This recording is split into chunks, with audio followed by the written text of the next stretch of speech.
Hey guys, welcome back to the channel. Well, today I got something hot off the presses to take a look at. No, it's not the Potensic Atom 2 specifically, but it is something that's related to the Potensic Atom 2. And that is, ta-da, the new Potensic PTD1 Controller for the Atom 2. This has a built-in screen, as you can see, so it's very similar to like my DJI RC1 remote here. It has a 5.5 inch full HD screen with 32 gigabytes of built-in storage, though it is expandable using a micro SD card. We'll take a closer look at the box that it does come in right here. And it even says on the side here, it says that 5.5 inch full HD screen. And then it gives you some of the Atom stats of 10 kilometer range, 3-hour max battery life for this. That's what they claim that it can do. And 27 watt fast charging off the USB-C charging port on this little controller. Now the screen is fairly bright. I'd say it's comparable to the DJI. I think the DJI might be a hair brighter. Let's take a look at that footage where I took it outside and compared the two controllers to give you an idea. How does this controller look in the bright sun and glare? Here we have both the new Potensic controller and the DJI RC1 remote. And as you can see here, both screens are set to maximum brightness, and we're right in the glare of the sun today, and they're pretty similar. I think the DJI might be just a smidge brighter, but when I have them indoors, they look about the same brightness to me. So the Potensic seems to be bright enough in full glare here to be able to see what you're doing, which is very, very important.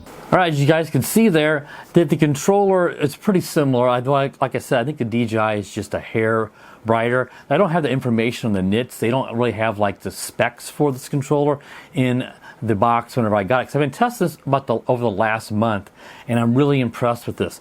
Now it's available on November 5th, which will be today when this video premieres, and it's available for $279.99. At least that's the price that I was told that it's going to sell at, and that's going to be in addition to whichever bundle you buy for the Potensic Atom 2. I have the Fly More combo. That one runs in the mid 500s to close to 600 depending on where you buy the drone. This drone has a ton of smart features. I would probably say this is probably on par with my DJI Mini 2, though it has a lot more smart features than the DJI Mini 2 does. Let's take a closer look now at the controller layout and the app. The app that's running is the Potensic Eve app, just like your smartphone. There's no difference there, so we won't go through the whole app since it's basically the same thing. But we'll look at some of the features of the controller itself and the button layout. So let's take a look at that now. Okay, so let's take a closer look at the controller. As you can see, we have the Potensic Eve app up just like you would on your smartphone.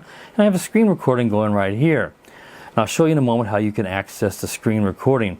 One thing to keep in mind, the screen recording does save to just the internal memory. It doesn't save to the SD card. I'll show you can switch between what storage method you want to use, but unfortunately I cannot get the screen recording to save to the micro SD card. So on the front we have our basic buttons like a home button here, a power button here, and you can kind of turn the screen on and off whenever you do that. On the bottom, that's where we have our USB-C charging port. This is where that micro SD card will go. Put it in there. And on the top, we have our buttons here. Well, right here we have the C2, and over here is C1 button. These are like buttons you can program specific features. This, we have our dials here. Our right dial is our zoom, digital zoom. Lets you zoom in on an object while you're recording. And the left one is your tilt for your camera. Then you have your photo button. And over here is our video button for recording. Pretty basic on the controls. Now whenever you get into this, of course we can put the antennas up as well. I can show you that. Just extend those up like that. We'll leave them out for now. And before we get into the app, which we're not going to go into the app much because this is identical, as I said, to the Potensic Eve app that you will use on your smartphone. But to access the system settings on this, because this is basically like a glorified phone, just like the DJI remotes running like probably a form of Android, is you'll pull down the top menu. And we'll do that here now, let you guys see how you access it, because you're going to be able to connect this to your home Wi-Fi. That way you can download app updates, and you can also download firmware updates for both the controller and for the drone. So let's go ahead and show you that. You just pull down on the menu from the top, and you can see I have the sound almost all the way up, and I have the screen brightness all the way up. So you can see across the top here, and I'll have to move you can move your recording symbol around. You can see I've got my Wi-Fi connected there with this funny name, and you can turn that on and off. So this is what you'll have to do to download firmware updates, I said, because when you're away from home, you'd have to connect it to like a Wi-Fi hotspot on your cell phone or something to actually get it on to the internet. Then you have airplane mode if you want to turn off the Wi-Fi and everything like that runs on the controller. You can grab screenshots, and then we have our screen recording right there. Like I said, those will go to the internal storage. Then you can access your settings right here. Above it, you can see we have 72% battery. We're connected to the Wi-Fi right up there. So we'll click on the settings, and that's going to go there, and we can see we can connect to our Wi-Fi. We have our storage. It says 22.67 gigabytes that are free, and it has some system settings. So here's our connect to our Wi-Fi. Pretty basic, just like we would do on an Android phone. We have our storage here. And again, I'll have to kind of move the little counter around because on this screen here, on my camera, it's going to block some stuff. And RC calibration there. You can start that and you just basically move the, this is our compass calibration here. So that lets you do the compass calibration. And we have some system settings, our language, date and time, reset options, and then certificate info. So that's just going to be your basic settings there you access for the system of the controller. Now, down at the bottom, you have your Academy, your album to access any thing that's been recorded. You can access that along with your flight stuff, but just like it would be in the app. You click on Me and you can get access some of this information here. And down at the bottom you have your settings, and that's where you can actually switch the storage method for this. You can switch between right here, storage, change your storage location. You can switch that between the internal or the micro SD card. I don't have a micro SD card in here right at the moment, so obviously it doesn't give me that option. There you can also see the 32 gigs of total storage. We're using a little over 9 gigs. Most of that's probably the operating system, says other data is taking up almost all of it. You can clear the cache. And then also you see the SD card storage if you have one inserted. Like I said, I don't have one. And a few more options underneath there. So pretty basic controls, very easy to use on this. So overall, like I said, I've been really impressed with what I've seen with this drone, and it looks fantastic and it feels very comfortable in my hands. Alright guys, so as you saw there, I mean, this thing is fantastic. It is really, really awesome, and it is going to be very popular in the drone community, especially with the DJI bans most likely coming up here in the United States, in December is what it sounds like. Hopefully Potensic won't be affected, kind of iffy on that kind of stuff right now, but with that ban coming up, if we can continue to get this is going to be one of the best drones you're going to be able to readily get, assuming that does not affect Potensic, but we know for sure if it does, it's going to affect DJI. What we're going to do now is I like to go out for a flight. I've taken this out from test flight, let you guys see how does it not only work with the drone, but is there any lag? How does it work flying it out well beyond what I can see, about a half a mile? And just let you see how well this controller works. And that will wrap up this video. All right guys, so I had the Atom 2 out here for a little test flight with the new PTD1 controller. Now I just did a firmware update, went flawlessly. I didn't get a chance to capture the screen recording, but I should be able to go into the app here, and we should be able to go to the About firmware version here. And we can see that we are on the app version 6.0.7. That's a built-in app that the controller uses. The firmware version is 021 on the drone, and the controller is the most recent one that they provided me. And there may be a newer one when you're watching this video if you just got it, and that is the V146. All right, let's go back to the screen here, and we're just going to go ahead and we're going to take off, just fly it out and see, what kind, do we have a good signal, out a half a mile or so. So let's go ahead and do an auto takeoff here. So to do that, we'll just do both sticks down and in. Actually, before I do that, let's start recording some video as well, just from the drone, so we can use that along with the screen recording. We're doing 4K at 30, and we just have an EV at 0 and everything kind of set to auto. So I'll start recording some video, and both sticks down and in. We'll just go ahead and give it some throttle.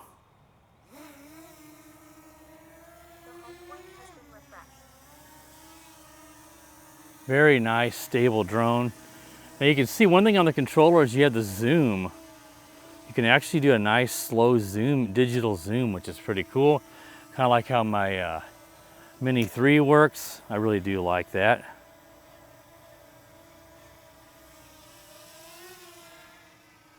Just do a little fly around here and then we'll take it out a ways.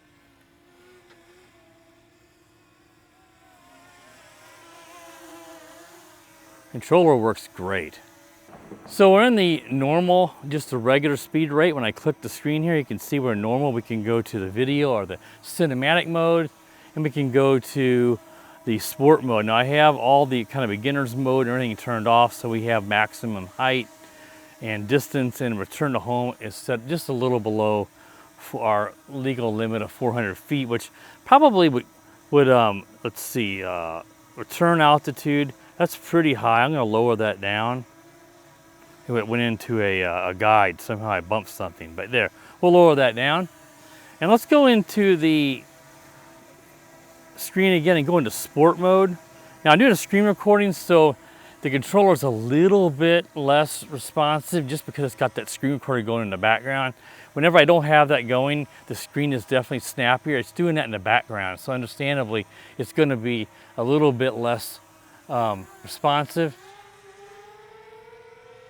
So I don't think my original RC1 remote from DJI, I don't believe that has a screen recording on it. I've never messed with it. I don't want to say for certain. But I love that controller. I think this one is really close. As you guys saw, the screen brightness on that is, they're very similar. I think the DJI might just be a hair more nits, just a little bit brighter. But this is, I mean, today is an overcast, cloudy, gloomy day, and this screen looks great. I do have the brightness all the way up.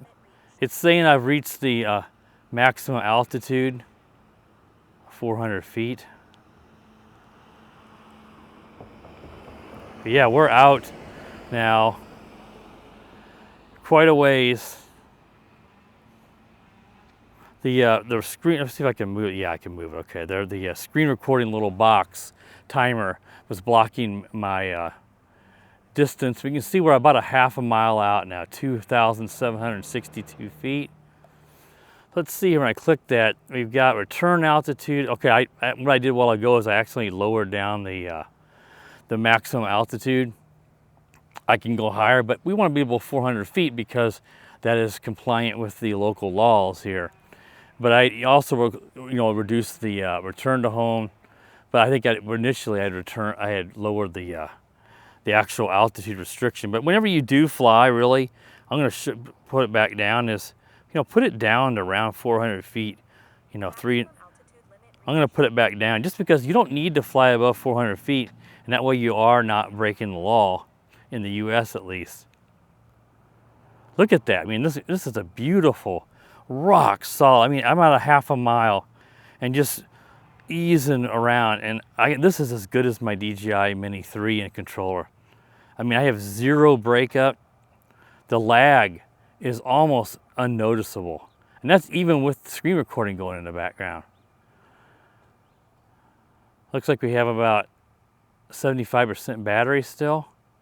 Now we can look over towards that pretty red house, and let's just do a zoom.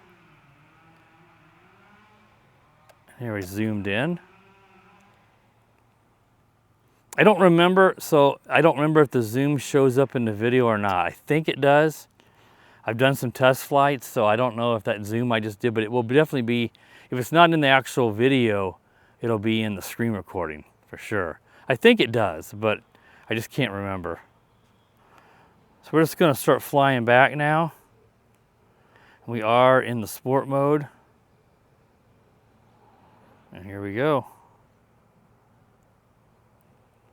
It's not much wind today, but it does seem a little slower coming back. It could just be there's some wind up there aloft that I'm not seeing, I'm not feeling here at the surface.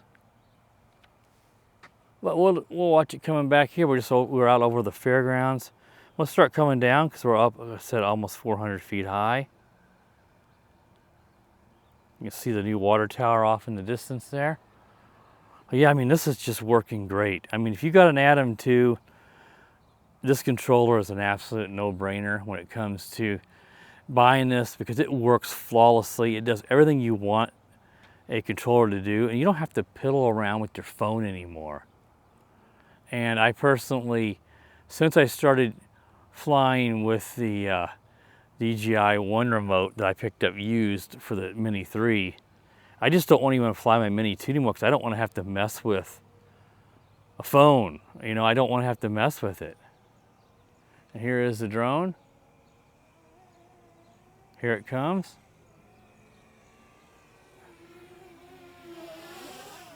I mean, if this didn't say Potensic on it, I could absolutely think this is a DJI drone. It flies that nice.